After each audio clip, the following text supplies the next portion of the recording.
So before we move on with the rest of this, I wanted to bring up something called the 21st Century Skills. It's part of Common Core requirements.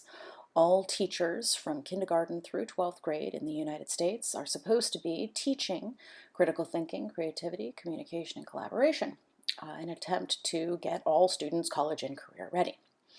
All teachers know that this is one of their main goals throughout each year of a child's education. Yet, interestingly enough, in the interviews, none of the teachers, when they were discussing play as learning, mentioned these 4 C's, as they are called, as something that you can get out of play. As an experienced teacher myself, I would argue that direct instruction on how to be creative or how to collaborate doesn't work very well. It's something that children will learn through practice. And in my professional opinion, an enriched play environment is the ideal place for them to get that practice. And I found it interesting that none of the teachers, administrators, parents, recess supervisors involved made that connection. So I concluded the study by looking at how providing a play environment that focuses on the intrinsic value of play, social play, imaginative play, play using loose parts, self-directed type play, can help to meet the needs of institutionally valued play and instrumental valued play. Institutional value would be that communication, collaboration, the problem solving, and creativity that the 4 C's was concerned with. And the instrumental value of play, really looking at the coping skills that kids can take from their play experiences to their neighborhoods and into the future when they're not on the school playground. However, if we focus our playground environments on having more adult-directed activities and looking at it from a more institutional environment and having more rules and more limitations, looking at it from a instrumental perspective, those things will not lead to greater intrinsic value on the playground. In fact, they will take children further and further away from having an intrinsically valued play environment. So starting with the child's needs is probably the way to make everybody happy and get things done. And then I made some recommendations on how to make that work. So the recommendations were as follows. The school needs to reassess the rules regarding movement and space. That would include how many students are out on the playground at the same time, but also what they're allowed to do while they're out on the playground as far as playing with dirt and using the entire space and where they can run.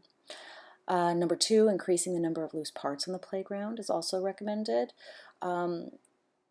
As of the observation, there were only 12 different balls on the playground for 600 students to use. That is an abysmal parts per student ratio, so I recommend that that be improved. Number 3 is to expose students to a free play with loose parts experience.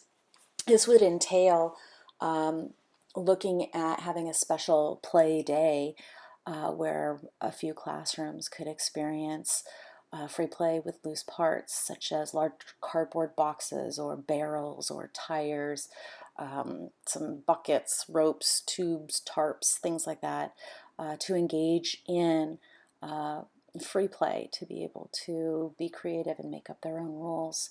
To have teachers and recess supervisors observe while the kids are engaged in this type of play.